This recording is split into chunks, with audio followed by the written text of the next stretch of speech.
Hey team, we've got another pro analysis here, and we're going to do it with one of the best coaches in Europe that many of you may not have heard about, but you are about to. And I don't know if you noticed, I definitely did, but last month there were two Belgians that finished inside the top 40. We had Thomas Dietry and we had Thomas Pieters. So you might know that both of them were actually taught by this same man. This is Jerome Theunis, and it's awesome to have him here because we're going to break down two of the up-and-coming golfers in European golf and in world golf. And it's going to be amazing to compare the two and to see the differences. But I just wanted to thank you for being here, Jerome. This is exciting. Pleasure. Yeah, pleasure. Happy so to be you've here. actually just come back from London as well. You're over at the BMW. How was it over there? It was lovely. It was good to be back. I hadn't been on the European tour, obviously with the strange times. I hadn't been since March. Actually end of February, so it was really good to be back, seeing all the guys, seeing all the players, few coaches, all the caddies, and they did a tremendous job. Like I said, the European tour has to change country every week, so they have to deal with different governments and different rules, and they're doing a really, really good job at it. It was absolutely a very relaxed week in London. I was expecting maybe, to just, but it was very relaxed, very well organized. It was absolutely amazing. I can't wait to go back in the next coming weeks whenever I'm allowed to. And that's awesome. And I suppose you've spent a lot of time on tour during your life. I'd love you to tell your story really of how you started out as a player and then you had an epiphany really, didn't you? You're on the driving range one day, you're on tour and playing, and then you had the realization, potentially I'm actually a golf coach and not a player. Yeah, well, yeah. So I started playing golf in the neighborhood. I'll skip that. Went to college golf. Went to Dallas at SMU, and there's a lot of good golf coaches there in the area. And I met a guy called Randy Smith, which was PGA Teacher of the Year. Was taught guys like Justin Leonard, D.A. Weibring, Hunter Mahan, and to name only a few. And this guy gave me the passion of teaching. I mean, he was so into it. It was so nice, so genuine, and so passionate. He could stay with. I mean, you could take an hour lesson and actually end up hitting balls for 4 hours with the guy. So I did my college there. Had some success. Won 2 college tournaments in my last year. Went on and turned pro. Played in Asia a little bit. Got the Asian status there, and played on the Challenge Tour. And I was a good player, but I always explained to make it sure that I was more excited to go play, to test out what I've researched in my room the night before. And I actually wouldn't be excited to go shoot 66, if that makes sense. I mean, I'd be very happy if it worked, but I would find wrist angles or body motions. I would read on everything I could. And I was actually very excited to say, okay, tomorrow I get to try it out. And so I was rooming with Nicholas Colsart at the time. He's a good buddy of mine. And one day I told him, I said, maybe I'm a golf coach. And he looked at me smiling. He said, yes, you are. I've noticed that since the beginning. You're always with books and researching and helping out others on the driving range. And I said, well, I'm just going to go and do that. And he said, well, you've got your first client. I'm taking you on board next week to the Irish Open. So that was a bit of my thing, and I'm really happy. I've got a coach mind. I don't know if that makes sense to the people that listen to that. I love to play golf. I play golf every Saturday with my buddies, but I mean, I'm just so passionate about everything, and I think too much to be able to perform. I think that's great. Good enough. Is that actually true though, or were you so sort of obsessed with the idea of fiddling and trying different things and experimenting that it was always sabotaging your game anyway, sort of thing? Probably. I mean, I had some really good scores, and I could shoot really low when it was working. I could shoot really low, and I had some success on the Challenge Tour. I would say mid-ranking Challenge Tour player, so I kept the card, and I had a few European Tour starts. I played the World Cup with Nicholas Colsart as a team. And I mean, I played the first day, I played with Jimenez, and I was just obsessed by looking at Jimenez, the way he was functioning on the golf course, which isn't ideal. If I would say that now, and Nico would hear that, he'd probably slap me and say, "No, we were supposed to perform." But yeah, we play with Jimenez, and I was just, so excited to see him for 5 hours close by and say, "How is this guy? His routine, and how is he reading putts, and how is he, his practice swings makes a lot of sense, and why is he doing this?" And I actually talked to him on the course as well during the World Championship. I think he was a bit surprised, but where did you play? On the Where was the World Cup you played?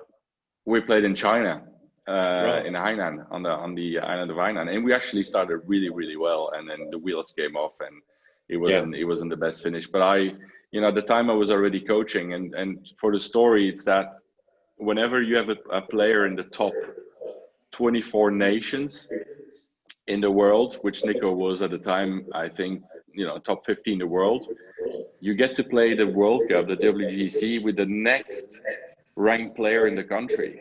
And I already stopped playing, but I was still in the world rankings. The rankings. Wow. Yes.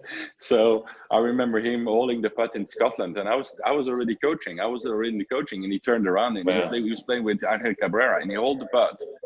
And that qualified us for the World Cup. And he looked at me and he said, "Well, stop teaching, get ready. We're going in November." So that is amazing. So what year was that, Jerome? What year was that? That was 2011.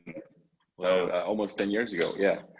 So, yeah, that's great. Which was a very nice experience, and like I said, we played really well, but in the foursomes it was really tough. The four ball was okay because Nico was there to back it up, and I could just play freely. And the foursomes was a bit more difficult. We had a wonderful week, and then after that, I went and coached again the week after. I think I put on the coach jersey again, and I was coach again. And I think it's pretty rare, to have someone play at such a high level and then end up becoming a golf coach. I mean, often golf coaches start very young and, they sort of build their way up. But there's absolutely no doubt that it's a huge advantage, obviously, for you to have played at such a high level.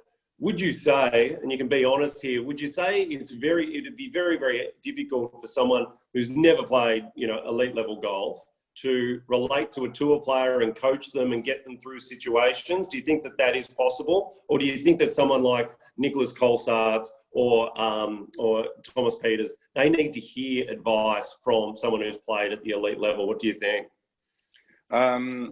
You can look at it both ways. I think I know a few golf coaches that have a lot of knowledge and are able to analyze everything and probably help these kind of players into their technique. But then there's a fine line between doing an analyze on technique and then bring that on the golf course and being able to talk to them. Find the solutions on a Saturday afternoon for a guy to perform on a Sunday. Well, you can't really start talking about P5s and P6 and wrist angles. These guys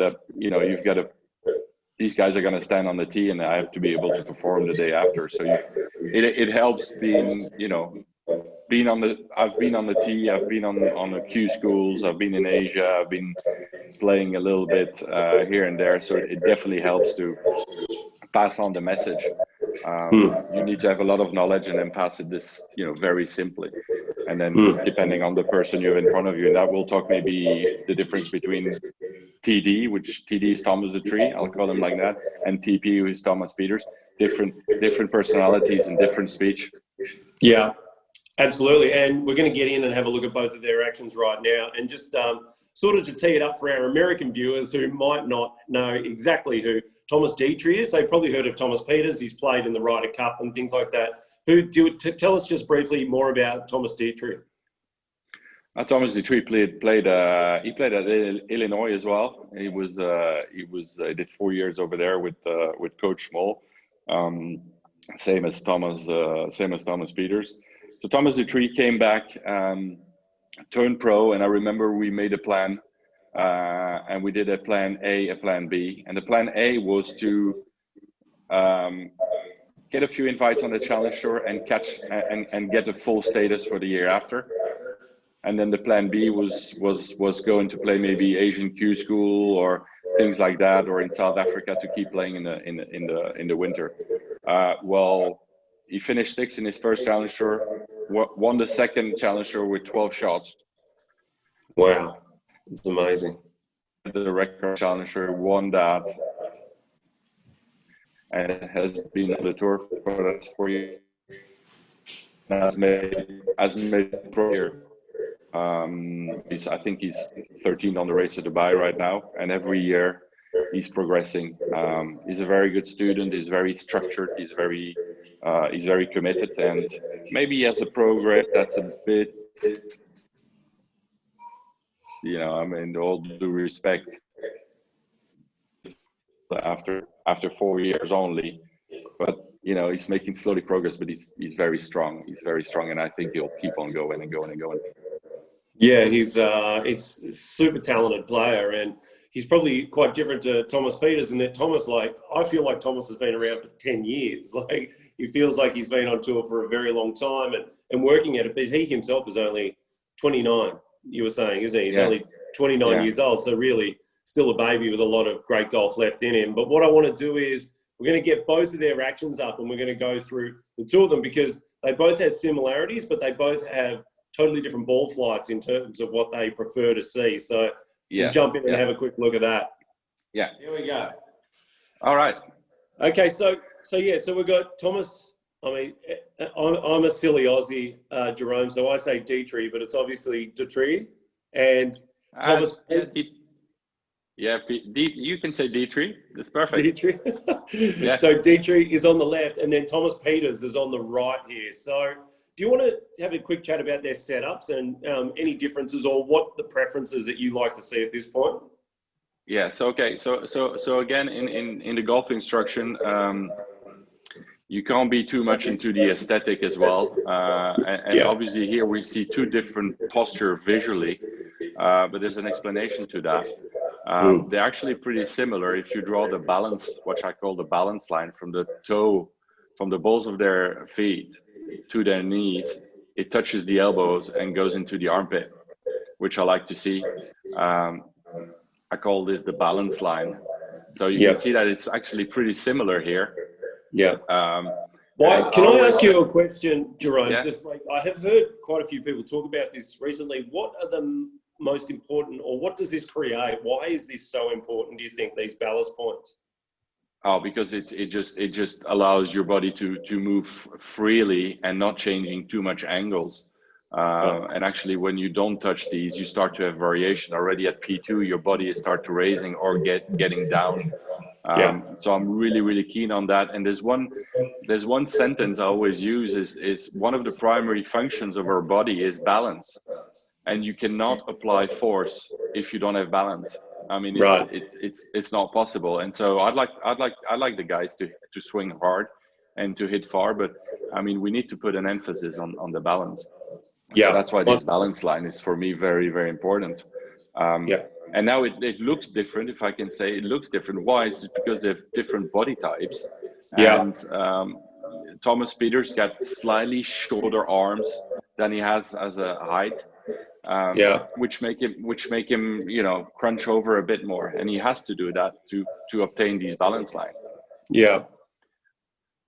100%. So yes, he's a little bit more upright on the left with with longer arms, and then you can see Thomas Pieters definitely a lot more over it.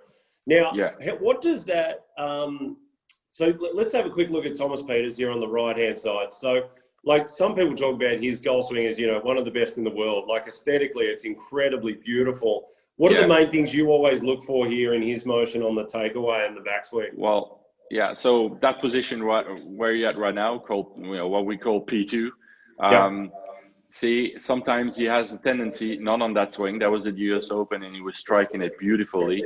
That's a perfect P2 position, but he has a tendency to get the club a bit too inside. When he gets up. Yes. And obviously the second thing we always check is the club face position. And there the club face is what we call square, pure. It's parallel to his spine.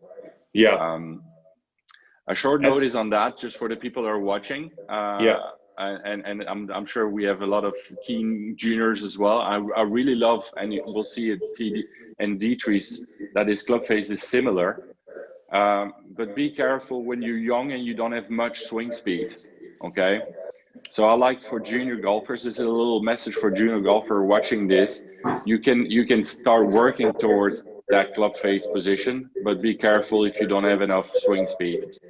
So you would rather it be more shut, would you, at that position if you don't have the same amount of swing speed? Yeah, I'd like the toe to be a little bit more up, actually, if you don't have that. Yeah. Even more that way. So if you don't have the right, gotcha. That's for junior golfers. Yeah. So with junior golfers, if they don't have as much club head speed, they need more loft to get the appropriate elevation off the ground. Yeah. Gotcha. And I'm talking about, kids that are, 11, 12 are not built yet. So, but we can see that here, they both have the perfect, P2. That's something we're really keen on working on. That's an interesting point. I've never heard anyone say that before, Jerome, about like making sure there's a bit more loft. And would you say that on average, when you are at tour level, like where people are generating lots of club head speed, that the club is generally a little bit more shut, obviously? Yes, exactly. Yeah. And you look at Brooks Koepka and all these guys. They have tremendous power and so they can sacrifice a little bit. They can't de-loft the club. That's interesting. It's not shut, it's de-lofted. But so for junior golfers, that's something I've always discovered is that I don't want to. You don't want to, No, that's so this is it's incredible. Like they do have a lot of similarities. We know that club face looks similar there, and even when they get to the top here, there are some similarities. Obviously, I would say Thomas Pieters looks like he's got maybe a touch more depth in his lower body here. Would you say like he gets a little bit more lower? More side bend. He has more side bend. Definitely already starting in the posture, but he has more side bend than Thomas Dietry. And he's got more. His right knee has more extension. His right leg has a little bit more extension. Yeah, a bit more like this. Which is a tremendous move. Yeah. And then, what do you think? Like this move here, or the structure of his arms here, Jerome. Like I love something like that, and even like Thomas Dietry over here. He's got, a similar sort of shape where his right forearm is downward, right elbow down to the ground, definitely not a flying right elbow. But I mean, Thomas Pieters has got, that is like incredibly externally rotated right arm, isn't it? Like that is, is that something you'd love to see or or can you have too much of that? Because I know obviously, with my teaching and you would see this with the average player, that is a real struggle for the average person who sort of sits down, at their computer all day with their hunched shoulders to get an externally rotated right arm like that. Yeah. Well, I love this. Their right, we call it right arm participation.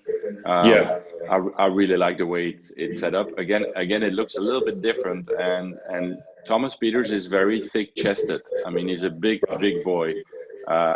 And he has this different composition at the top of his swing because his arms hit his chest so soon when he starts swinging.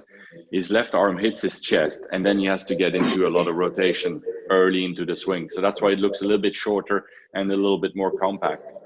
But this is a tremendous So if we move into the downswing, I think what we've seen to this point is there are some similarities. They've got, sort of nuances and slight differences, but their downswings are really quite different in terms of what shape they like to hit. And then sort of, I suppose, consequently, what their arms are doing on the way down and what their shaft is doing. So Thomas likes to hit a fade, doesn't he?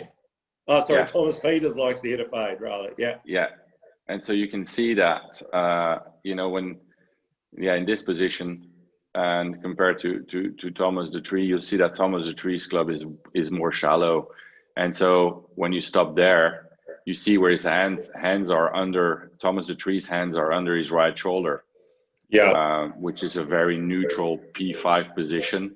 So he's shallowed the club perfectly, and he'll be able to use a lot of body going into it.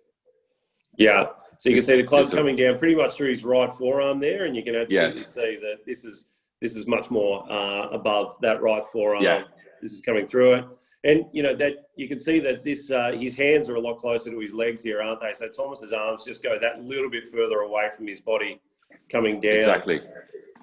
Yeah. So they'll have a different exit. The hand pass from Thomas Dietry now is going to be more neutral, which you see that more down Totally the line different. where Thomas Pieters' hand path will be more left.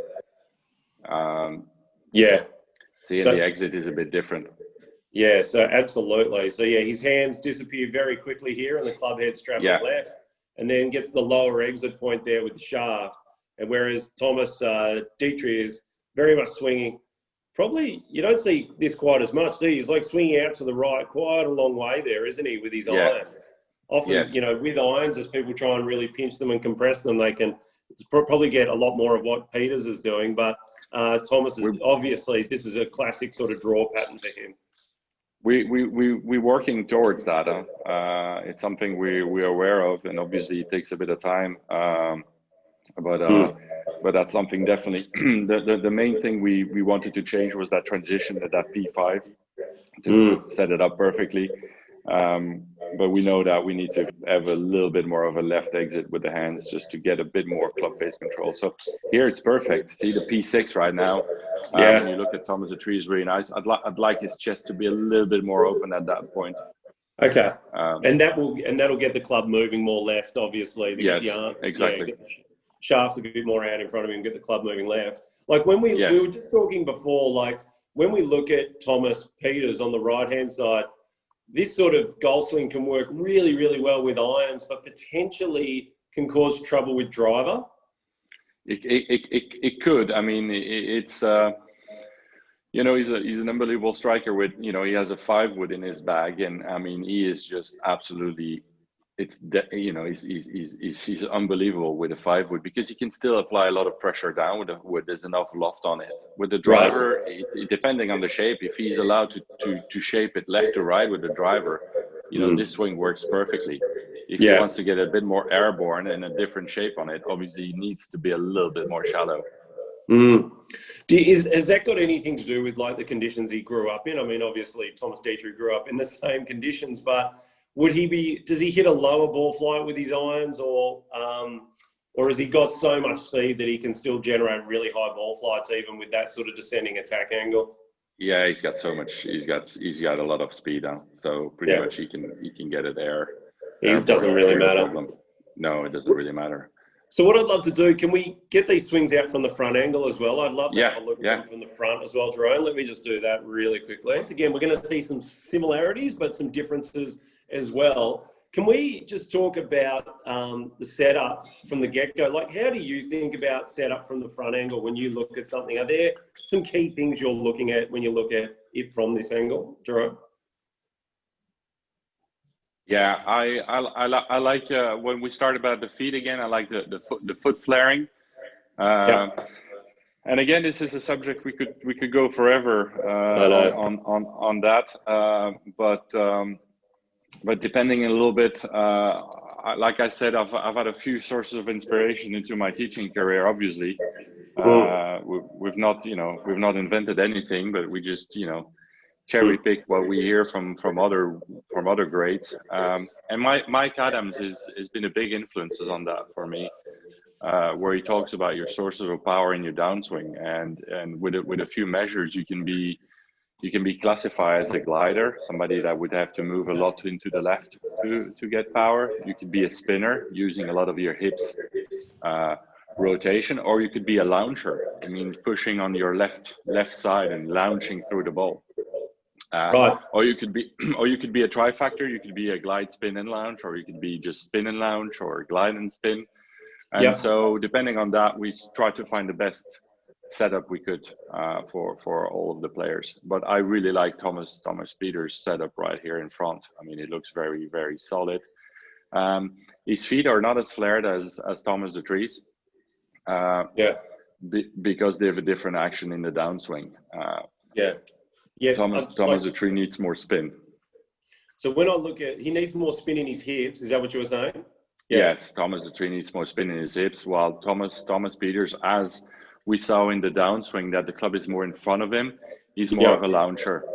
Yeah. Yeah, and you can see the setups look different in terms of the hips, don't they? In that, like Thomas Pieters looks like he's set more forward, probably that way, doesn't he? Whereas Thomas Dietry is ever so slightly back. Would you say? Are they slight variations? It's slightly back, and that's something we took at the BMW. I wanted to get the most recent swings.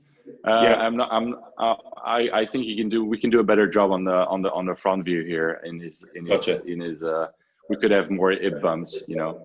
He has to look a little bit more like Thomas Pieters. That would be nice. But cool.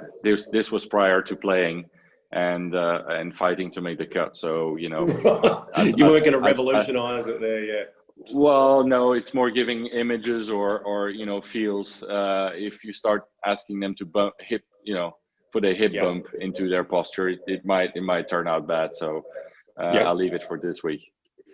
So I wanted to ask you a question on something. Like, I'd love to go deep into your preferences and stuff like that, but I want to talk to you about like a topic which is, it's funny, I feel like things are changing again a little bit recently where, you know, people talk about moving laterally or moving off the ball or staying on top of the ball. Like, everyone's got totally different preferences, especially with irons, I suppose.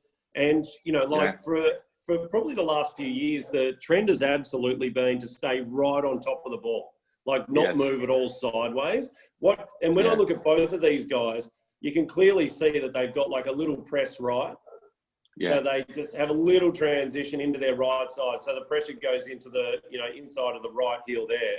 And then as they lift, you can clearly see that Thomas has just got this slight lateral move into his right side. Is that fair enough?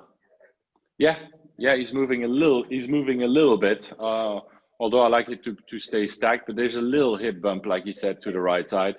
But they're staying. I like when they stay pretty centered, which Thomas Dietry stays a lot centered here. Huh? Yeah, he's definitely got less of it, doesn't he? He sort of starts back and then stays there. He doesn't go further back, whereas Thomas probably starts a bit further. Thomas Pieters starts further forward and then goes a little bit further back. I think coming back to the foot flaring, Baden. I think coming back is that there's a different structure in the right foot, and I think that Thomas Pieters' right foot restricts him a little bit from that, and he has to move a little bit more. Gotcha. If that makes sense to you, yeah. So it looks like that. So he's just toed in a little bit on his right foot there.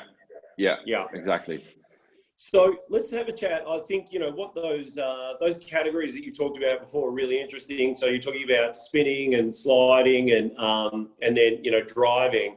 And then when I look at this, I was really interested to see his golf swing from the front here, Thomas Dietry, because he literally has almost hardly any lateral bump at all, does he? Like from this position here, it's really, really interesting how little his hips actually go forward. They actually start spinning almost immediately, don't they? So the knees go in, but his hips are not going forward at all. No. So exactly, you know, when we put him on the force plates, that's the way his body works the best, actually, and that's how he reaches. That's how he reaches low point in a very, very consistent manner. And he used to glide way too much, actually. So he used to move way too much left, and that was causing a lot of trouble. You know, so the hip bump, the slight hip bump, that brings his club shallower into P5, but then he needs to spin to bring the club back in front of him. And that's really important. That's why we put a lot of emphasis on rotating his hips. From that position now, he has to rotate, and try to keep on rotating. That's what brings his hand beautifully under his left armpit. Yeah, it's amazing. It's really, really interesting to look. And the funny thing, well, not the funny thing, because obviously you coach both of them, but coming into the ball, they've obviously got quite a lot of similarities. So you can see here, if I stop them both there, you know, you can see that I don't think Thomas Pieters is quite as exaggerated in terms of the spinning of the hips, obviously, but, you know, they both got the sort of left side low look there. You know, they're both they're not bumping too much with their hips. You know, they haven't gone through the front wall at all like this. You know, as I said, left side low. There are some similarities there, that's for sure. Yeah, it's nice you mentioned that, but the left, so the lead shoulder being lower into P5, so when the arm is parallel to the ground, is very important. And a lot of amateurs, this is again for for the amateur watching this. You know, there's a lot of amateurs trying to shallow the club by getting this tilt or by getting this lead shoulder to raise, and that's so dangerous because you lose all pivot. You know, you compromise all the pivot. So you have to be able to shallow the club, but keeping this lead shoulder down. That is so important. And how would you describe when you say you lose your pivot? How explain that further? Go deeper into that. Is that possible? Well, yeah. There's only one way to shallow it, and you know, the amateurs make two mistakes, or they try to shallow it with the right hand, you know, which makes the club face open, which is disaster. Or their lead shoulder gets up. They're thinking they're shallowing the club, but the body gets into a position, such a big tilt that you can't rotate through it anymore, and you've got to use a massive hand slip. So the right way to go about it is, there's an unbelievable training tool. I don't know if we can mention training tools in this analysis or not. Go for it. But there's a few things like the hanger, where I love when they take the hanger and they just feel that, you know, they're creating with the left wrist. I mean, I like the left wrist to create a little bit of bend in the downswing, you know. So if I and you know, I get out of the screen here, but I've got obviously I've got the Watson hanger, which I really love. But you know, simply sometimes for the kids, I don't like to ask the parents too much, but I just grab a regular plastic hanger, and I love when they feel this one. You know, if I don't know if you can see me clearly, but we got you. I'll put on my knees. That's good. But you know, when I'm here, I like to see this. This shallows the club for me, but it's not losing the face, and it will be it will allow you to turn your body through it. And a lot of amateurs actually are shallowing it with this one, which you know, fans the club all the way open, and you've got no you've got no future after that. Or what we're talking about this shoulder coming up. You've got no more pivot after that. So it's very important to, you know, use this left wrist, you know, create an angle, shallow it, but keeping the lead shoulder lower into P5, and then I can really go at it after that. So getting that, I mean, the great thing about instruments like Hack Motion, have you used Hack Motion at all? Like not the Hack Motion. I've used the other ones, the K coaches and stuff like that. I think it's brilliant. I've actually been in contact with Hack Motion. I love using the sounds as well, and just and give some audio feedback. And that's why we come into online teaching is absolutely wonderful. And I, you know, I'm not saying that in front of the camera because I've said it off record to you. I'm amazed by the improvement of the guys I've been teaching out of my basement. I mean, I am absolutely, because I get the time to explain everything. I've got a bunch of training aids. I've made some training aids with things you have at home. And I've had so many good comments of people saying, wow, you know, I have it on my app, and it's for you know, I explain for 10 minutes, go deep into subjects, and people seem to, you know, in the cabin, you're always influenced by the ball flight, and even as a teacher, it's difficult because you have somebody coming in and you want to fix them as fast as possible, and they get a bit, you know, frustrated after 15 minutes because this ball isn't. But I always tell the people, I said, you know, need to at least 40 minutes of just movement and feeling. And then suddenly he goes. So anyway, that was a little that was a little side thing, but no, that's great what you can do now. It's fantastic. And what we're, you know, the next couple of months here at Skillest, like, we're just all about really getting the message out there that we think it's a better way to learn. Like, it's actually a better way to do things. Like, you have access to a coach like you, who has all of your experience and, you know, coaching some of the best players in the world, Ryder Cup players. It's just absolutely incredible. And then to be able to interact with you all the time, like, you know, like make sure they're doing things the right way, have some accountability of what they're doing. It's just, you know, that's what the next couple of months are all about. We've got to get the word out there that it's just a better way to learn. And the results we're getting, not just the handicap that's coming down, but, you know, just the, from what students are telling us about their experience with their coaches, is just fantastic.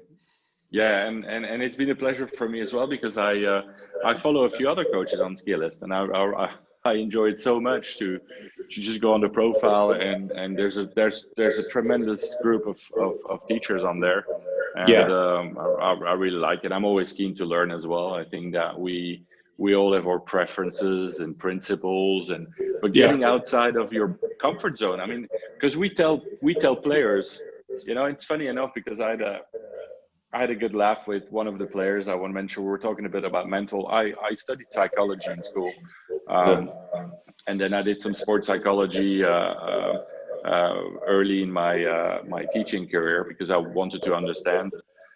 But I was telling him stuff, but you know, I'm not. It's hard for me to apply it as well, you know. And I always tell Yeah. them to get out of their comfort zone, and I call it the ugly zone. And you have to, but it's the same for teachers. You know, sometimes I like to see controversial stuff as well. Yeah. I like to get on the web and see somebody that's telling something where everybody goes, "Oh, that's wrong." But well, you know, I like to see it and just keep on. Maybe this guy's got good concepts or maybe good ideas you can integrate. So I think you Yeah. need to be really open-minded and keep on getting out of your comfort zone.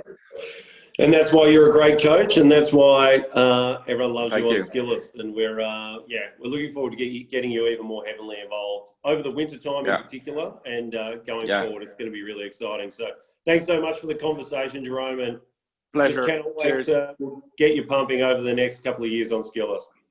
All right. Thank you.